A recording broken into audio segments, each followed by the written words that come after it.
Hey, this is Ralph. Welcome to a new devlog. It's been a while since my last update, so I thought it was about time to make something new. And I also plan now to return to weekly videos with tutorials and the devlog. So there's lots of stuff to talk about. As you can see, there's like a menu screen now, a menu scene rather, where you can choose between training and playing the single player campaign. And the training is just so you can practice throwing your disc and catching the disc.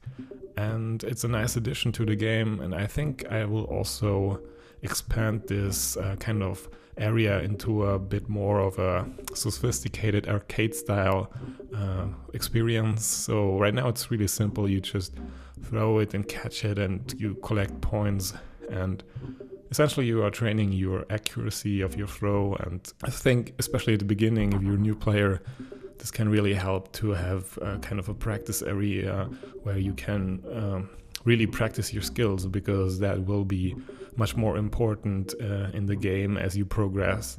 What you will also notice is that the visual style has changed significantly from the last time. In my last devlog, I was talking about making it really simple and not focusing so much on the visuals and focusing more on the mechanics of the game.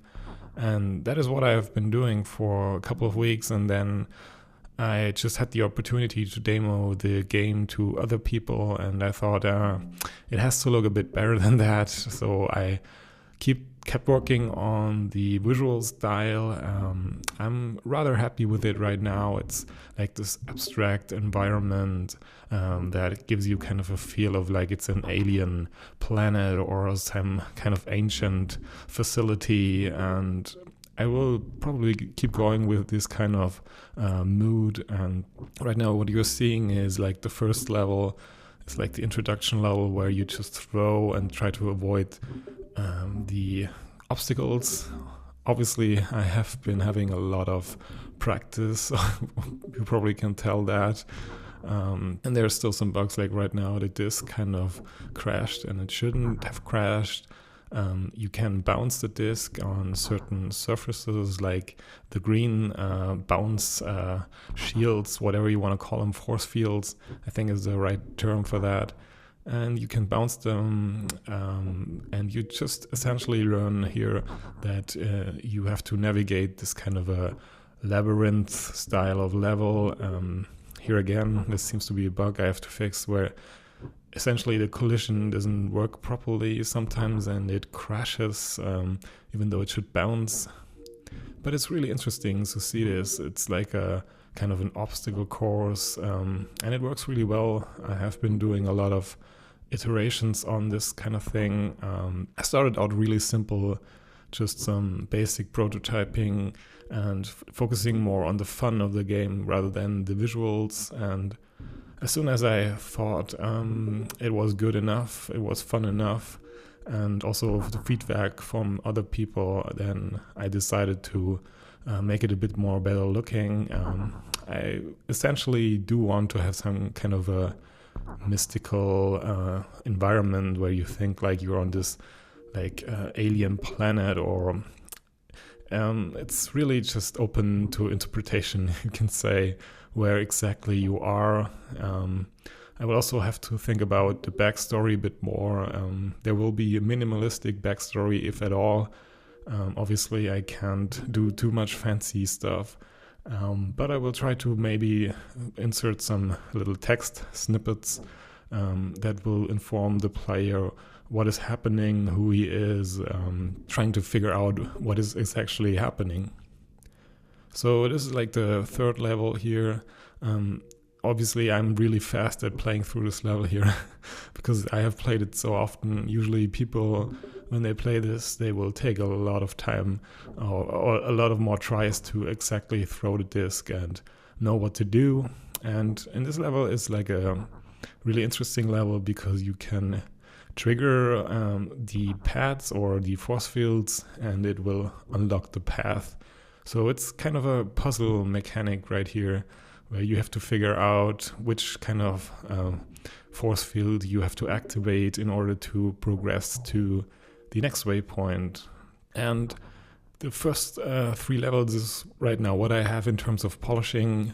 There are obviously now 8 levels and different kinds of mechanics, so it's not all just about throwing and catching. In later levels, you also have the opportunity to, or rather, not just the opportunity, you have to bounce yourself, meaning instead of having a hand, you also have like this bounce force field in your hand, and you have to bounce the disc in order to progress to like the next waypoint. And there's many kinds of different stuff I have tried out over the last couple of weeks, and yeah, it's just really been an interesting journey so far. I'm really curious what other people think now about this kind of visual.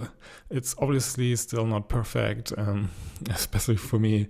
I'm seeing all these kind of details right now where I am thinking, this needs to be better. It's still a bit rough at the edges, if you want to say it like that. So I will still have to iterate more on the visual style over the next coming weeks, and also obviously finish the rest of the levels, polish them up. So there's still quite some stuff to do over the next coming weeks. I will have to keep working on the programming, making it more better essentially, or less bug sensitive, so people won't experience too many bugs, if any at all, hopefully. And if you want to help out with that, you can also write me a message and I will send you a build, and you can try it out for yourself if you want to be a beta tester, if you want to say it like that. It would be cool if you have a VR headset, so I'm always happy if people test my game and give me some feedback. So yeah, also a big thing is also I will need to focus much more on actually releasing the game, and then thinking about all the stuff that goes with that. So putting it on the stores, and that also takes a lot of time. I will have to do trailers, sound design, and all that kind of fun stuff. So it's still a lot of work to do. But there's also some future stuff I want to focus on, but it's still far away in the future, meaning I will release it first and then will think about what kind of stuff comes next. So there's some things in the back of my mind, like adding multiplayer support or supporting the upcoming mobile VR headsets, but that is again a bit more in the future. So that's it already for this dev update. If you liked this video, please leave a like, and if you haven't already, you can also subscribe to the channel. I'm always happy also about comments. If you have any questions, feel free to ask them. And yeah, I'm also planning to add more video tutorials on how to make VR games yourself. So if you are interested in this kind of stuff, you can also check out my channel. There will be new videos coming soon. And yeah, thank you for watching. See you next time. Bye bye.